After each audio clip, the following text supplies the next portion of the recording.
మనం చదువుకునేటువంటి మాటల భాగం నుంచి మరి ఇక్కడ దేవుడి గురించి మనం కొద్ది విషయాలు నేర్చుకున్నాక అటు విషయాల్లో మనం అందరం కూడా పారిభాగస్తులు అవడానికి మనం సిద్ధపడదాం. ఎందుకంటే ఇక్కడ దేవుని మాటలో చెప్పినటువంటి ఉన్నాయి కనుక అవి నేర్చుకుందాం. 21వ అధ్యాయాన్ని మనం చదివాము. దానిలో ఉన్నటువంటి విషయాలు మనం చూస్తే కొద్దిసేపు మనం నేర్చుకుందాం. తరువాత యెరూషలేమునకు సమీపించి ఒలీవ చెట్ల కొండ దగ్గర ఉన్న బేత్పగేకు వచ్చినప్పుడు యేసు తన శిష్యులలో ఇద్దరిని చూచి, మీ ఎదుటనున్న గ్రామమునకు వెళ్ళుడి. వెళ్ళగానే కట్టబడి ఉన్న ఒక గాడిదయు దానితోనున్న ఒక గాడిద పిల్లయు మీకు కనబడును. వాటిని విప్పి నా యొద్దకు తోలుకొని రండి. ఎవడైనను మీతో ఏమైనను అని ఎడల అవి ప్రభువులకు కావలసి ఉన్నవని చెప్పాలను. వెంటనే అతడు వాటిని తోలిపెట్టునని చెప్పి వారిని పంపాను. ఈరోజు మరి దేశంలో కూడా మాట్లాడే విధంగా మనం ప్రకటన చేసి తెలుసుకుంటా ఉన్నటువంటి విషయాన్ని మనం చూసాం. అయితే మరి చాలా మంది కూడా ఈ లోకంలో ధనవంతులు లేదా మధ్య తరగతి వారు అనేక మంది కూడా వివాహాలు జరిగేటప్పుడు కానీ లేదా పక్షులు జరిగేటప్పుడు కానీ లేదా ఏదైనటువంటి కార్యక్రమాలు జరిగేటప్పుడు ఉన్నతమైనటువంటి వాళ్ళు ఏం చేస్తారంటే మరి గుర్రపు పళ్ళ మీద ఇంకా అనేకమైనటువంటి వాహనాలు ఖరీదైనటువంటి వాహనాల మీద వారి యొక్క కార్యక్రమాన్ని జరుపుకుంటూ ఉంటారు. జరుపుకుని జరిగిన విషయాలు ఉన్నాయి. అయితే యేసు ప్రభు వారు కోరుకున్నది ఏంటంటే గాడిద మీద తన యొక్క ప్రయాణాన్ని కోరుకున్నాడు.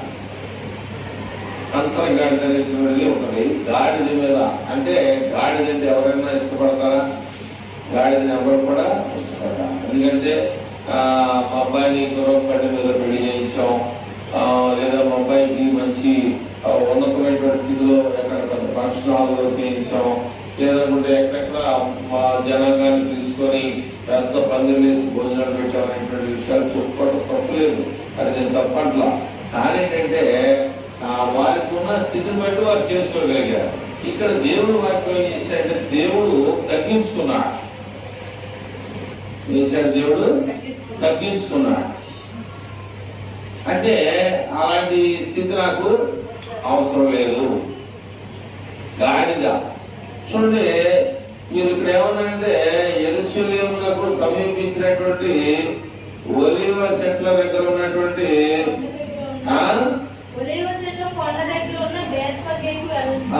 వచ్చినప్పుడు యేసు తన శిష్యులు ఇద్దరు చూసేవారంటే మీ ఎదుట ఉన్నటువంటి గ్రామానికి వెళ్ళండి అన్నాడు. మీ ఎదుట అంటే మీ ముందు ఏదైతే ఉందో ఊరు, ఆ ఊరికి వెళ్ళండి. వెళ్ళినప్పుడు ఒక గాడిద పిల్ల అక్కడ కట్టబడి ఉండదు కనుక అది తీసుకొని రండి అని చెప్పాడు. ఒకవేళ ఊడదీసేటప్పుడు ఎవరైనా మిమ్మల్ని దేనికి ఏంటి అని అడిగినప్పుడు ఇది ప్రభువుకి అవసరమైంది, ఆయన తీసుకురమ్మన్నాడని నా పేరు చెప్పండి అన్నాడు. కనుక యేసయ్య మాటలో ఎంతో శక్తి ఉంది. కానీ ఏంటంటే మనలో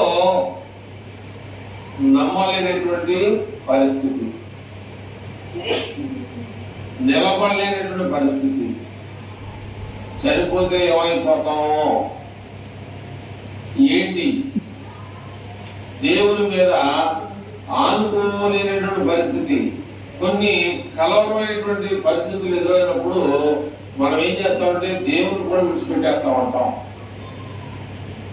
ఎందుకంటే సాతానుడు ఆ రీతిగా శోధిస్తూ ఉన్నటువంటి పరిస్థితులు జరుగుతూ ఉంటాయి అన్నమాట. అంటే ఉద్దేశం ఏంటంటే నువ్వు దేవుని వైపు ఉంటావా లేకపోతే నా వైపుకి వస్తావా అనేటువంటి దాని మీద సాతానుడు ఏం చేస్తాడంటే మనల్ని కలవర పెడతా ఉంటాడు లేదా గలిబిలి చేస్తూ ఉంటాడు. కనుక ఒక మాట చెప్పాలంటే ఎదుర్కొన్నటువంటి గ్రామంలో ఉన్నటువంటి ఆ గాడిదలు మీరు ఓడ తీసుకుని వచ్చినప్పుడు మీరు ఎవరైనా ఎవరికి ఎందుకు అని అడిగినప్పుడు నా పేరు చెప్పండి అన్న. ఆయన మాటలో అంత విలువ ఉన్నటువంటిది మనందరూ తెలుసు, ఆయన మాటలో అంత శక్తి ఉందని మనకి తెలుసు. కానీ ఏం చేస్తామంటే నమ్మలేనటువంటి పరిస్థితి. దేవుడు అంటాడు ఆత్మ సిద్ధమే కానీ శరీరం ఏమంటుందంటే బలహీనత అంటాడు. కానీ కొంతమంది మనం ఏమంటే ఇప్పుడు దేవుడు తీసుకుని వెళ్ళిపోతారంటాం. కానీ శరీరం ఏమంటుందంటే పిల్లలు, కుటుంబం, ఏంటి పరిస్థితి, ఇవన్నీ ఏమైపోతాయి, ఏం చేయాలి. కానీ నేను ఆత్మ మాత్రం సిద్ధంగా ఉన్నది. ఏం బాధలేదు దేవా, నీ ఇష్టం, ఈ బాధ నేను తట్టుకోలేదు, ఈ సమస్యకి నేను తట్టుకునే కన్నా నువ్వు పిలుచుకుంటే బెటరు అని అంటాం. మళ్ళీ సైతం ఏం చేస్తుంది, మళ్ళీ దమవైపు తిప్పుకొని అటంటే ఏమవుతుందో ఇటంటే ఏమవుతుందో అని చెప్పేసి నిలబడలేనటువంటి పరిస్థితి. నిలబడలేనటువంటి పరిస్థితిలో ఉండే దాని మీద ఇప్పుడు చేస్తా ఉన్నాం. అంటే ఇప్పుడు ఇంకా భాగం ఏంటంటే ఈయన్ని ఎందుకని గాడిద మీద ఊరేగిస్తూ ఉన్నారంటే రేపు వచ్చే శుక్రవారం ఉన్నారంటే 2000 సంవత్సరాలకి పూర్వము జరిగినటువంటి సంఘటన ఇది. ఇప్పుడు జరుగుతుందని అనుకోవద్దు మీరు. 2000 సంవత్సరాల పూర్వము జరిగినటువంటి ఆయన శరీరధారిగా మనుష్యుడుగా ఈ లోకంలో ఉన్నప్పుడు జరిగినటువంటి ఈ యొక్క శ్రమలు, ఈ శ్రమ కాలం ఏం చేస్తారంటే జ్ఞాపకం చేసుకోవడమే, అంటే గుర్తు చేసుకుంటాం అన్నమాట. అంటే యేసయ్య ఇన్ని కష్టాలు పడ్డాడు మన కోసం. యేసయ్య ఇన్ని కష్టాలే కాకుండా ఆయన ప్రాణాన్ని త్యాగం చేశాడు. ఆయన ప్రాణాన్ని నిలువున దానం చేశాడు కనుక మనకు వచ్చిన కష్టాల్లో ఆయనకు వచ్చిన కష్టాలు మనకు వచ్చిన కష్టం పెద్ద పనేమి కాదనుకోవాలి.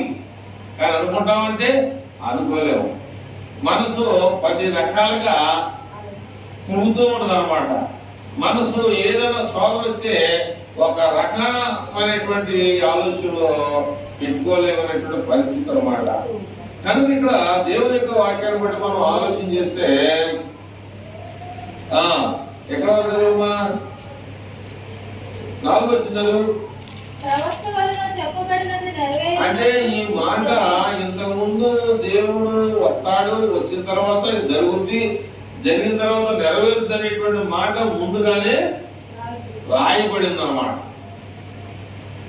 ఈయన మధ్యలో వచ్చేయడని చాలా మంది అనుకుంటారు.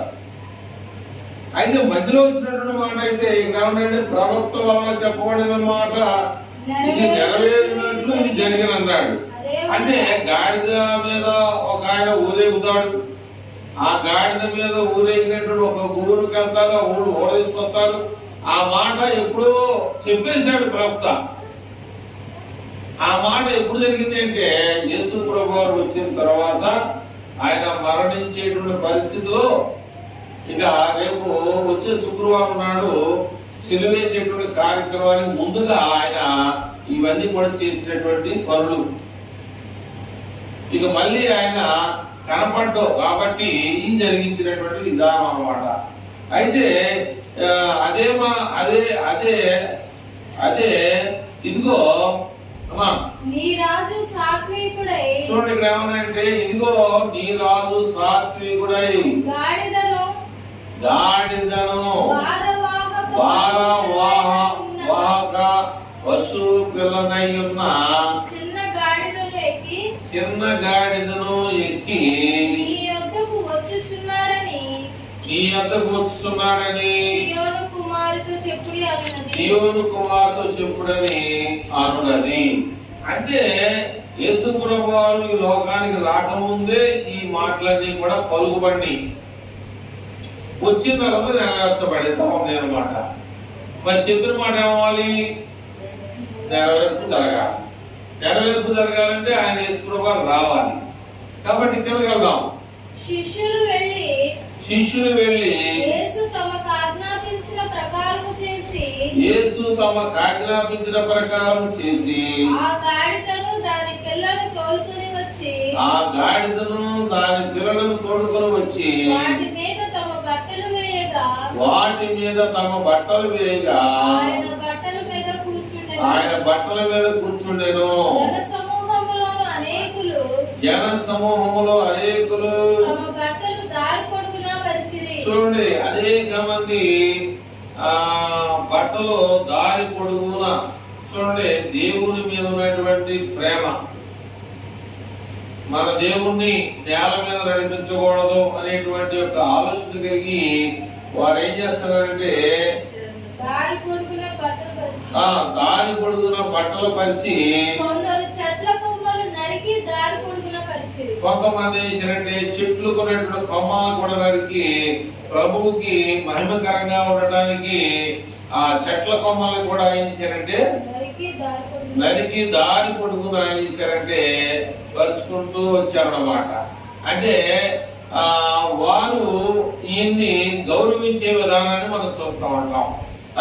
చదువు. ఆయన జన సమూహములలో ఆయనకు ముందు వెళ్ళుచుండిన వారును వెనుక వచ్చుచుండిన వారును దావీదు కుమారునికి జయము, ప్రభువు పేరట వచ్చువాడు స్తుతింపబడును గాక.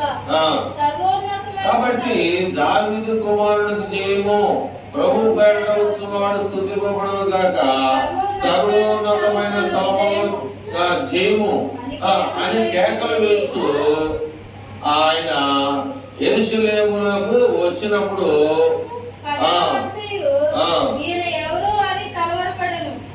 కాబట్టి ప్రేమేటుడు వల్ల ఇందాక మనం కొంతమంది విన్నాం. కానీ ఏం చేశారంటే దావీదు కుమారుడికి జయము అనేటువంటి మాటకి అర్థం ఏంటంటే హోసన్నా అనేటువంటి మాటని అర్థం. కనుక ఇక్కడ ఎక్కడికి వచ్చాడు ఆయన? ఎక్కడికి వచ్చాడు? అక్కడి నుంచి దేవాలయానికి వచ్చాడు. దేవాలయానికి వస్తే దేవాలయంలో ఏం చేస్తున్నాడు?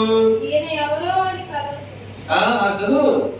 జన సమూహము ఈయన గలిలయలోని నజరేతు వాడకు ప్రవక్త యేసు అని చెప్పిరి. యేసు దేవాలయంలో ప్రవేశించి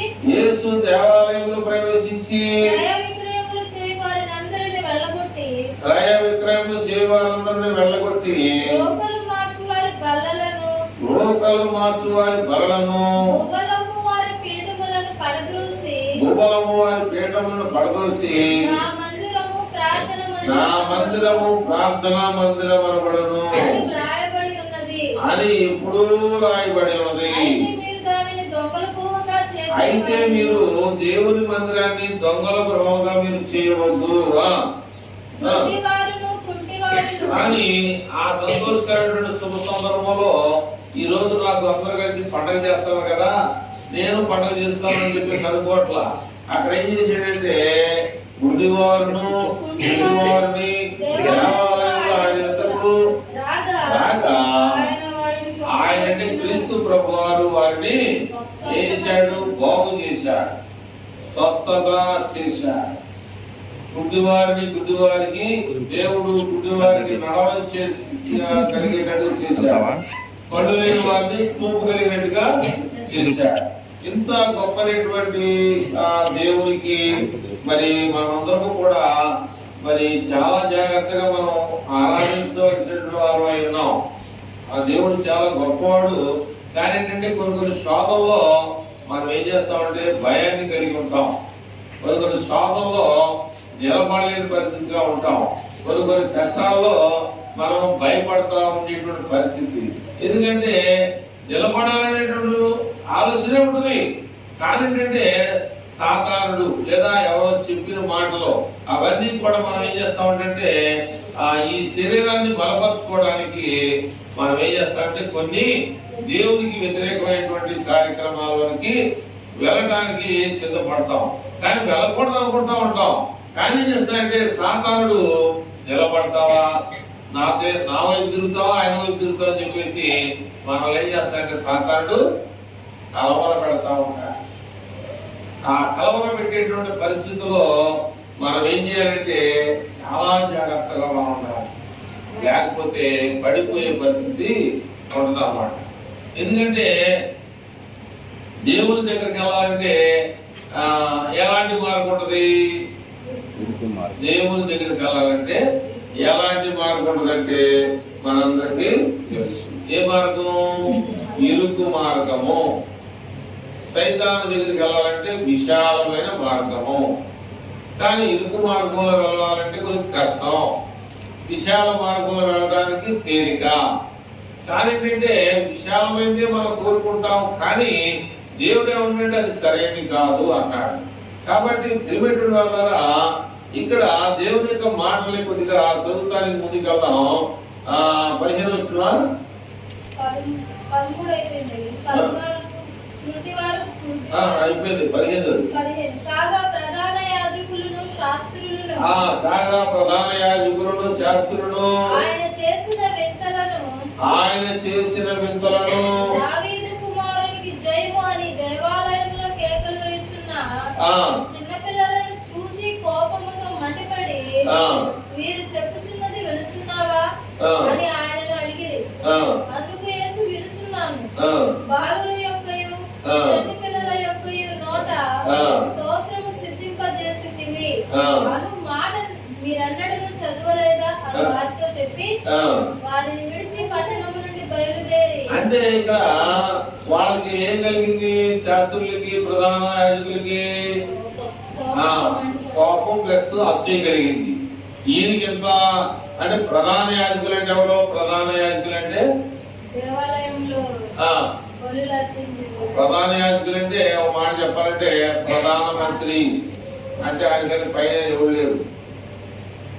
ప్రధానమంత్రి అంటే ఆయన పైన ఎవరు లేరు, ఆయనే ప్రధానమంత్రి. అంటే మనకన్నా గొప్పవాడని జనం కేకేస్తుంటే జనం ఆయనకి ఏం చేస్తున్నారు? నిరాజనం కలుగుతుంటే అసూయ కలిగింది. కోపం, నేను ప్రధానమంత్రి ప్రధాన యాజకుడు కదా, మేము శాస్త్రాలు రాసిన వారు కదా, మాకు రావాల్సినటువంటి ఈ ఘనత వీళ్ళకి రావటమేంటి, ఈయనకి రావటమేంటి అని చెప్పేసి వాళ్ళకి కోపం కలిగి ఆయన మీద మండిపడినట్టుగా మనం చూస్తా ఉన్నాం.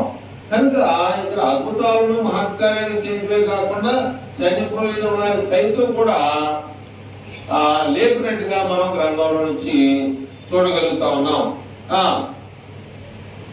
17 వారిని విడిచి పట్టణం నుండి బయలుదేరి బేతనేకు వెళ్ళి అక్కడ బస చేశాను. ఉదయమందు పట్టణములకు మరలా వెళ్ళుచుండగా ఇక్కడ ఎక్కడైందంటే వారిని విడిచి పట్టణం నుండి బయలుదేరి బేతనీ అనేటువంటి గ్రామానికి వెళ్ళాడు. కనుక ప్రియమైనటువంటి వల్ల ఇక్కడ దేవుని యొక్క వాక్యాన్ని బట్టి మనం ఆలోచన చేస్తూ ఉన్నటువంటి మనందరం కూడా మరి ఈ రోజు దేవుడు మరి 2000 సంవత్సరాల క్రితం జరిగినటువంటి సంఘటనని మనం గుర్తు చేసుకుంటున్నాం. ప్రభువారు ఈ రీతిగా ఆయన బ్రతుకున్నప్పుడు చేసినటువంటి ఈ గొప్పైనటువంటి కార్యక్రమాన్ని మరి ప్రతి సంవత్సరం కూడా అనేక సంఘాలు మరి ప్రభు నమ్మిన వారు అనేక మంది కూడా జరిపించేటువంటి గొప్పైనటువంటి కార్యక్రమాన్ని మనమందరం కూడా చూస్తా ఉన్నాం. కానీ మంచిదే, కానీ దేవుని యొక్క రాజ్యానికి ఏమవ్వాలి? మనం హక్కుదారులు కావాలి. దేవుని యొక్క రాజ్యానికి హక్కుదారులు కావాలి అంటే ఆయన చెప్పినట్టుగా మనం చేయాలి, ఆయన చెప్పి చేతల్లో మనం ఉండాలి.